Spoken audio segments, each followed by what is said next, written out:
क्या आपको भी अहंकार है अपनी वैल्यूएबल्स पर? या फिर आपको पता है कि शायद आखिर में ये सब चीज़ें कुछ भी हमारे काम ना आ सकें? हाय, वेलकम टू रीना हैना चैनल। जब हम बहुत कामयाब हो जाते हैं, हम हर चीज़ को खरीद पाते हैं और हमारे पास कोई कमी नहीं रहती, तब हमें ऐसी दौड़ में लग जाते हैं कि हम और उससे ज़्यादा करने की कोशिश करते हैं और अपने साथ खड़े लोगों को या फिर अपने बराबर किसी को भी नहीं महसूस करते। हम में बदलाव आने लगता है। हम नहीं समझ पाते कि हम कैसे होते जा रहे हैं। कई बार हमें ईगो आ जाती है, घमंड आ जाता है। जितने लोग हमारे आसपास होते हैं वो हमें छोटे लगने लगते हैं। हम उनकी वैल्यू अपने वैल्यू के बराबर नहीं समझते और उनके साथ खड़ा होना, उठना बैठना हमें पसंद नहीं आता। हम उनको छोड़कर आगे निकलना चाहते हैं। क्या हम कभी अपनी सच्चाई को देखते हैं? जिन चीज़ों पर हम इतना घमंड कर रहे हैं, जो चीज़ें आज हमारे पास हैं, वो हमारे साथ कब तक रहेंगी? क्या वो हमारी मर्जी से हर समय हमारा साथ दे पाएंगी? हर समय हम जो जब चाहेंगे या जिस चीज़ की ज़रूरत हमें होगी, क्या हम खरीद पाए होंगे? हो सकता है हम ना खरीद सके उन चीज़ों को जब हमें उन चीज़ों की ज़रूरत हो। जैसे मैंने कई बार बहुत ऐसे अपने जीवन में लोग देखे हैं जो अपने जीवन में कामयाब हुए या उनके पास सब कुछ था। हर सुख सुविधा, शानो शौकत, इतना अच्छा वो अपने जीवन को जिए, लेकिन आखिरी समय में, क्योंकि वो पहले तो बहुत घमंड करते रहे, एक अकड़, एक ईगो के साथ जिए, लेकिन आखिरी समय में उतना पैसा होने के बाद, सब कुछ होने के बाद भी जिन चीज़ों को उनको ज़रूरत थी या फिर जिन चीज़ों की उनको पहले वैल्यू करनी थी, कुछ लोगों की या फिर किसी को अपने साथ खड़ा करने की, आज वो उनके पास नहीं थे और वो पैसे से उन चीज़ों को अपने लिए नहीं खरीद पाए और उनका अंत उनके पूरे जीवन के अपेक्षा बहुत ही खराब रहा। वो उतने सुख सुविधा में नहीं रह पाए जो उनको मिलनी चाहिए थी। और कई बार तो मैंने देखा है कि सब कुछ होते हुए भी बड़ी छोटी सी उम्र में बड़े लोग हमें छोड़कर चले जाते हैं, दुनिया को छोड़कर चले जाते हैं। या फिर कई बार तो हमारे घर में कुछ ऐसे लोग होते हैं जो सारा जीवन बहुत अच्छा जीते हैं, लेकिन आखिर में डॉक्टर उनको कह देते हैं कि अब इनके पास टाइम नहीं है या फिर ये अब नहीं बच पाएंगे, इनकी सेवा कर लीजिए, घर ले जाइए। तब हम कुछ भी करके लाखों करोड़ों रुपया खर्च के भी उनको नहीं बचा पाते या उनके लिए कुछ कर भी नहीं पाते। तिल तिल मरते लोगों को मैंने देखा है। ऐसी कई फैमिलियों में या फिर अपने रिश्तेदारों में, अपने फ्रेंड्स की सर्किल में मैंने देखा है कि वो लोग तिल तिल करके मर रहे थे और हम चाह कर भी उनके लिए कभी कुछ नहीं कर पाए।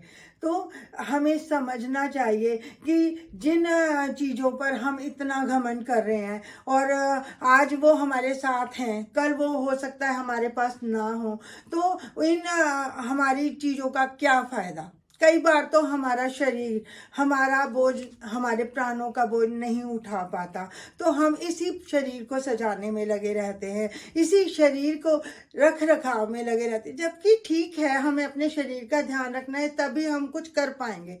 अच्छा या जो भी हम करना चाहते हैं वो तभी कर पाएंगे जब हम स्वस्थ होंगे, हेल्दी होंगे। लेकिन इतना भी शरीर के को ही सजाना या शरीर का ही ध्यान रखना क्या ज़रूरी है? जब अंत समय आता है या फिर आखिर में हमें जो परेशानियां होती हैं, तो ये शरीर ही हमारा साथ छोड़ जाता है और क्षण में हम लोग अंत की तरफ चल जाते हैं। ये हमारी सांसें ही हैं जो आखिर में, अंत में हम कुछ भी कर कर इनको नहीं खरीद सकते। जैसे मैंने एक गुरबानी पढ़ी थी, उसमें एक बड़ा बूढ़ा आदमी था जिसने अपनी पूरी जवानी में, पूरी जिंदगी में इतना कुछ किया, इतना कमाया, एक राजा की तरह कामयाब हुआ और राजा की तरह जिया। लेकिन आखिरी समय में डॉक्टरों ने बोला कि अब ये नहीं बच पाएगा या फिर इसके पास समय नहीं है, सांसें नहीं हैं।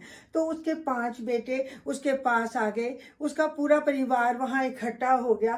तो उन्होंने पूछा कि पिताजी, अब डॉक्टर ने ये कहा है और आप नहीं ठीक हो सकते, तो आप हमें कोई शिक्षा दीजिए। तो वो बूढ़ा कहता कि डॉक्टर कहता है कि मेरे पास सांसों की पूंजी नहीं है, मेरे पास सांसें नहीं हैं, मैं तुम्हें शिक्षा कैसे दे सकता हूँ। हाँ, मैंने इतना जिंदगी में कमाया है और पीछे बहुत कुछ है आप लोगों के पास, तो उसमें से कुछ थोड़ा सा खर्च कर मेरे लिए कुछ सांसें खरीद लाओ, जिस से मैं थोड़ा सा टाइम से आपको शिक्षा दे पाऊंगा, मेरे को समय मिल जाएगा आपको शिक्षा देने के लिए। तो उनके लड़के जाते हैं अपने घर के सब बड़ों से, सब विद्वानों से, बड़े बड़े डॉक्टरों से, हर जगह जाकर पता करते हैं कि कहीं से उनको कुछ सांसें या कुछ समय मिल जाए ताकि वो उनको शिक्षा दे सके। पर सभी लोग मना कर देते हैं कि ये सांसें ऐसी हैं, जब डॉक्टर ने बोल दिया तो हम आपको कहाँ से ला के दे सकते हैं। सब लाचार हो गए और मुंह लटका कर अपने पिता के पास आए और बोले कि पिताजी, हम आपके लिए कुछ नहीं कर पाए। तो पिता कहते, मैं आपकी यही शिक्षा देना चाहता हूँ कि सब कुछ होते हुए भी जब मुझे 2, 4, 6 सांस नहीं मिल पा रही, कुछ मिनट, कुछ सेकंड नहीं मिल पा रहे, तो इस धन दौलत का, इन सब चीज़ों पे जिन पे हम घमंड करते हैं, उनका क्या फ़ायदा। तो हमें समझना होगा कि ये सांसें और ये बहुत ज़रूरी चीज़ें जो हमारा व्यक्तित्व है, हमारा अपना व्यवहार दूसरों के लिए है, अगर जो हम समय रहते समझ जाएं और हम अच्छे ढंग से जीना शुरू कर दें, तो हमारे लिए आखिरी समय में ये बहुत फल देने वाला है। पूरा जीवन हम नहीं समझ पाते कि हमारी सांसें और हमारी वक्त ही हमारे लिए सबसे ज़्यादा ज़रूरी चीज़ें हैं, और हम अपना जीवन अपनी कामयाबी में लगाते हैं, अपनी सुख सुविधा को लाने में लगाते हैं, और फिर जब वो सब चीज़ें मिलती हैं तो उन पर हम अहंकार करने लग जाते हैं, हमारी ईगो बढ़ जाती है। पर जब हमारी शरीर हमारा साथ नहीं देता, हमारी प्राणों का बोझ नहीं उठा सकता, तो फिर इस शरीर का भी क्या फ़ायदा, या फिर उस समय का क्या फ़ायदा जो हमने सिर्फ अपने कामयाब होने में लगा दिया। ये ज़रूरी है कि हम सब कुछ करें, हमें कामयाब भी होना है, हमें अपना जीवन जीने के लिए, अपने घर वालों के लिए हमें सब कुछ करना भी बहुत ज़रूरी है। लेकिन उसको करते करते हमें अपने खुद के व्यक्तित्व का, खुद के व्यवहार का भी ध्यान रखना है, खुद का भी ध्यान रखना है कि हमें आखिरी समय में किस चीज़ की ज़्यादा ज़रूरत पड़ेगी। हमारी सांसें, हमारे वक्त को हम इस तरह से गुजारें या सही जगह पर उनको लगाएं ताकि हमारा जीवन अंत में भी सुखी रहे, जैसे हम पूरा जीवन जिए। जैसे किसी ने सच ही कहा है कि जब हम पैदा हुए हम रोए, जग हंसा, लेकिन जब हम मरे तो हम हंसे, जग रोया। आज के लिए बस इतना ही। अपना ख्याल रखिए।